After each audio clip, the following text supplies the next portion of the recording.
Now, we discuss some of the topics in telemarketing, how you're going to deal with the customers, what explanation you have to give to the customer. But as a rep, when you are selling or you are working as a telemarketer, you have to make sure you have 100% knowledge about the product.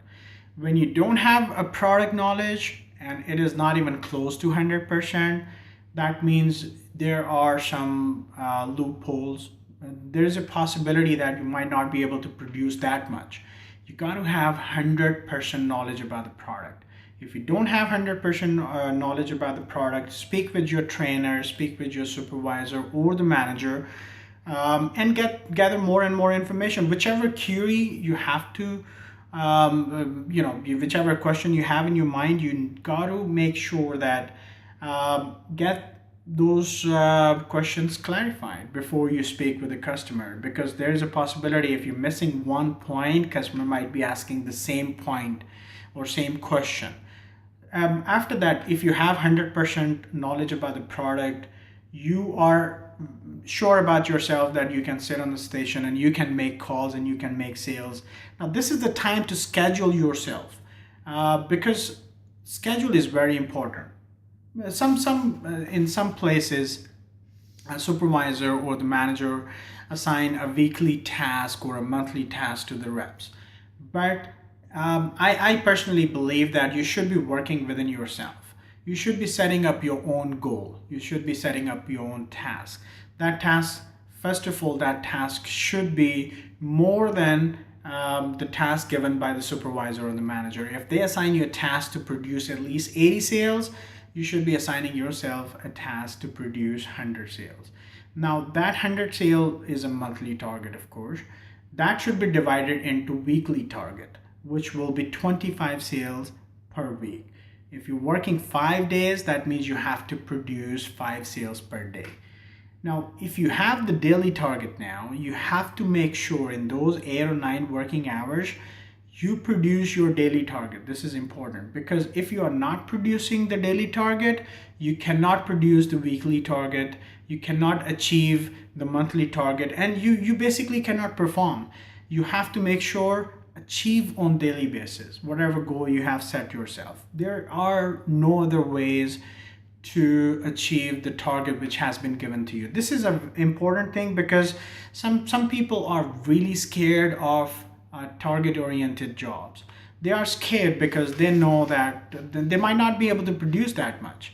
And if they are not producing 1 month, 2 months, maximum 3 months, they will be able to work in the company. One day, company will tell them, hey, you're not producing enough, so you have to go home. So in this case, my suggestion, set your own goal, which should be higher than the goal or the target given by the supervisor or the management, and divide those targets into weekly and then daily basis. Achieve your target every day. Your goal going to the work is when I will log out, I should have my target achieved. Otherwise, I actually didn't do anything. I could not actually produce enough for the company. This is the same case with those jobs which give you some sort of extra bonuses for producing sales. If you are working and you are producing sales, now is a chance to make extra money other than your basic salary, which you're already making. So in this case, again, set up your goal, set up your daily goal. How much bonus you are looking to make in that particular day. If you are looking to make $20 or $30 or $40 bonus per day, you have to make sure before logging out you have that much in your pocket. Otherwise, if you have set up your target to make $200 or $300 bonus monthly basis, that bonus will never be achieved if you cannot achieve your daily target. Okay, now let's discuss a couple of more very main topics in this telemarketing job, which is objection handling.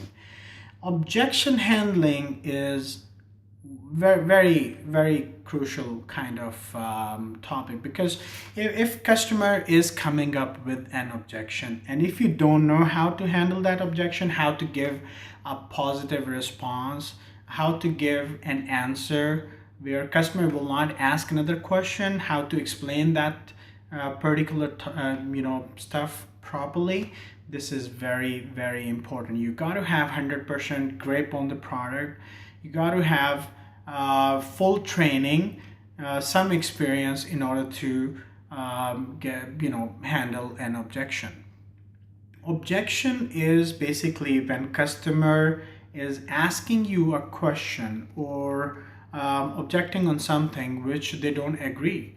A number of times when you are talking to a customer, whether it's a sales job or a customer services job, whether you are a shopkeeper or anyone doing a sales job, sometimes customer come up with an objection which is not according to company's policy, which is 100% suitable for the customer, and you don't have any answer. Because if that is not something which is covered by the company, if that is not something what company is providing, this is a very difficult situation. You have to give an answer which is agreeable by the customer, and you have to give an answer, give that customer something which is yet according to company policy.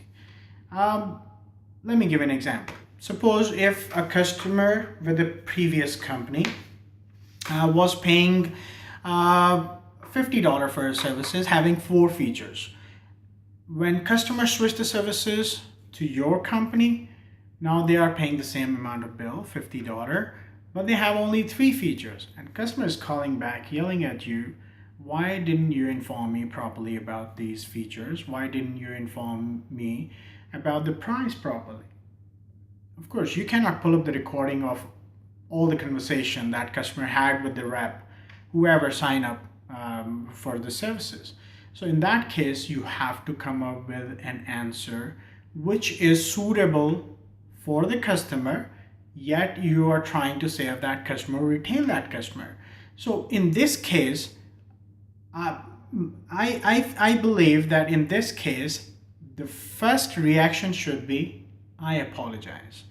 This will calm that customer down for sure, and you are accepting a mistake. Whether that mistake is done by the customer or the rep, there is no way to prove anything. So apologizing for that situation, or apologizing for what customer is going through or what customer is feeling, will calm down the situation. Now is the time for you to take a step. Explain them the package again, explain them the price again, and make a proof in front of them that with $50, that 3 feature is a worth. However, the previous company was giving them 4 features with $50. There must be a catch behind that. So you have to get that information too. Previous information, company's detail, current company's detail, make a comparison. Within 2 or 3 minutes, you will be able to find out the detail, why there is a difference, where exactly customer is misunderstanding the situation. There got to be having some point where you can grab that customer and explain the customer properly that, hey, actually that 3 feature with $50, that 4 feature with $50, this is the major difference.